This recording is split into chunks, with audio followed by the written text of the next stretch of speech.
From Concord University in Athens, West Virginia, this is Mountain Lion News.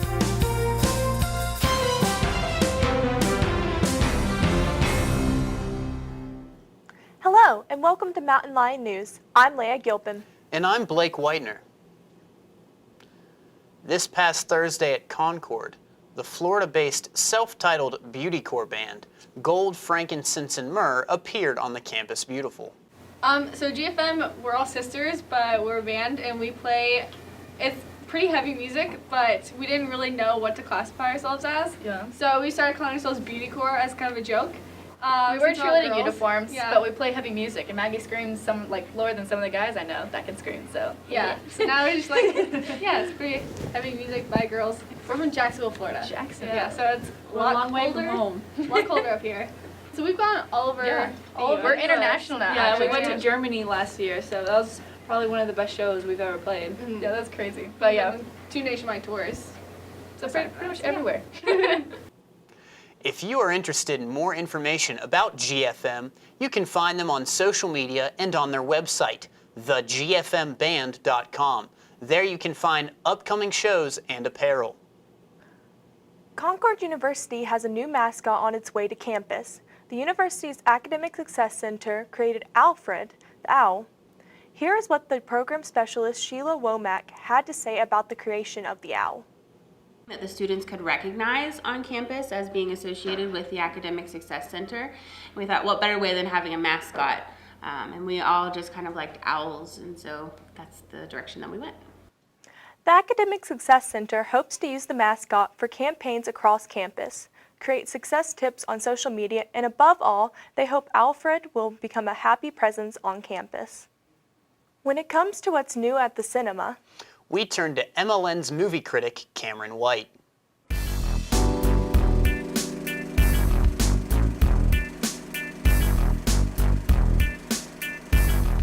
How to Train Your Dragon 3, The Lost World, is directed and written by Dean de Lebois, who also wrote and directed the first movie. But he was only an executive producer on the sequel.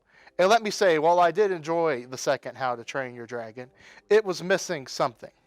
Luckily, de Blois brought back that spark and ended the trilogy on what might be the best movie of the three. That is right. I loved this movie. I am surprised as well. The film will tug at your heartstrings and hit you with a blast of nostalgia, especially if you've grown up watching these films, the first of which came out almost a decade ago.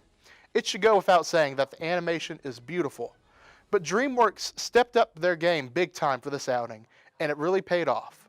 Watch The Lost World in theaters while you can. The last thing I would want this review to be would for it to somehow drag on. But this review is actually a double feature because I am also reviewing the newest comic book film to hit the theaters, Captain Marvel. Captain Marvel is directed by Anna Boden and Ryan Fleck, both of whom helped write the screenplay. If I'm being honest, the controversy surrounding this movie might be more interesting than the film itself.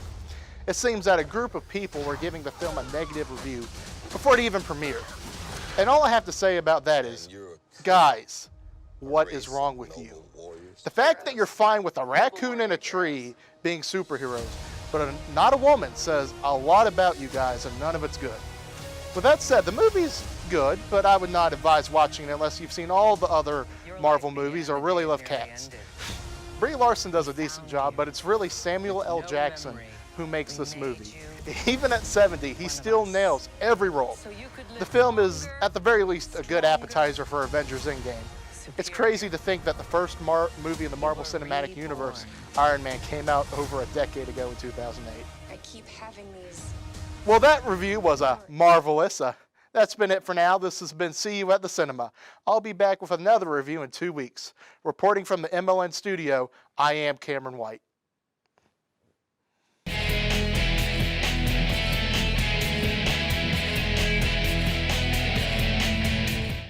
Joining me now to discuss his experience as a graduate assistant on Concord's track team is first-year graduate assistant coach Harry Adams. Coach, how are you? How you doing? I'm doing great, Riley. What about you? Doing good, doing good. Right. So, Coach, you're a Florida native. Yes, I am. And what led you to be a graduate assistant here?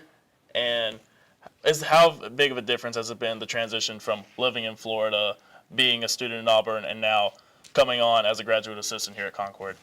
Oh, well, it's been a big difference coming from Florida. You know, coming to West Virginia is like the weather, the deers in the road, the cows, everything. It is a big culture shock. So I'm happy to be here. You know what I'm saying? I enjoy track. I have a passion for it. I love seeing people getting better.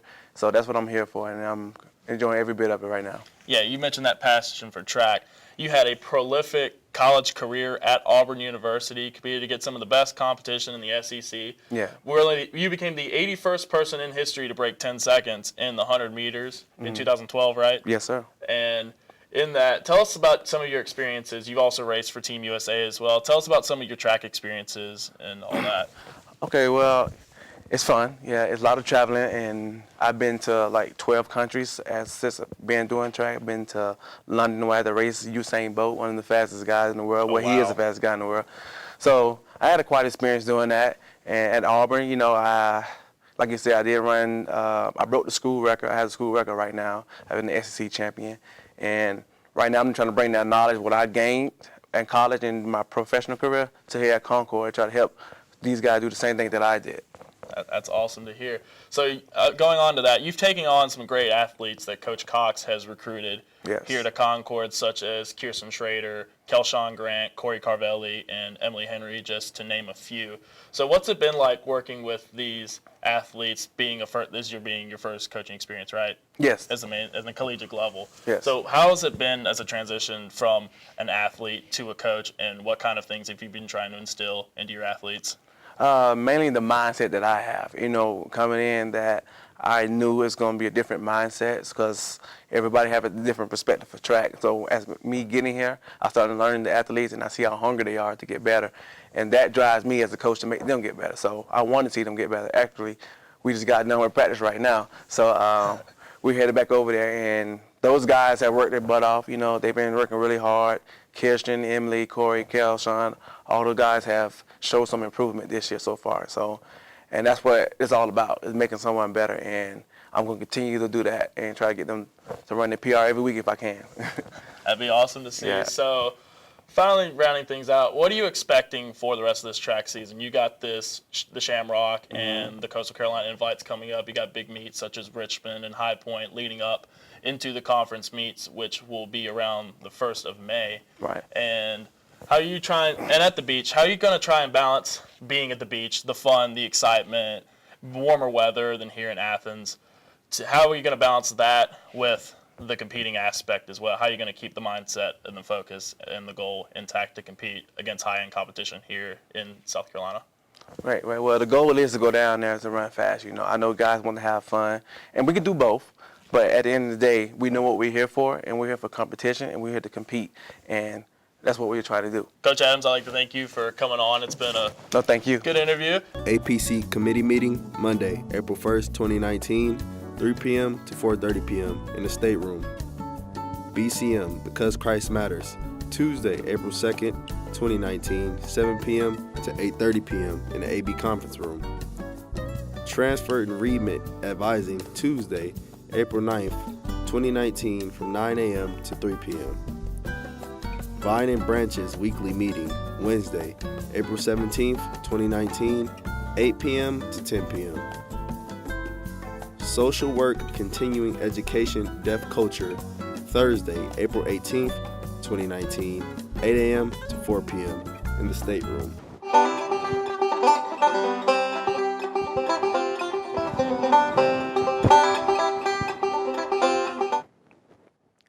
Welcome back to Mountain Lion News. I'm Ian Jewell.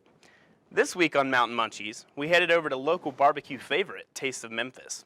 This Princeton restaurant, co-owned by Steve Price and his son Seth, is inspired by Steve's experiences in the barbecue industry in Tennessee. The restaurant is affordable, with good portions and tasty food. They specialize in barbecue, but have a wide variety with daily specials as well. To say the very least, Taste of Memphis left a good taste in my mouth. The atmosphere is welcoming, making you feel right at home, while the service was friendly in a way that only the South understands. If you ever get tired of fast food and cheap pizza, this place is the place to go. Taste of Memphis is located at 1275 Stafford Drive in downtown Princeton, down across from Kroger's. If interested, you can contact them at 304-425-9667. Thanks, Ian. Now here's MLN correspondent Brandon Hushin with our new video game segment, Press Start.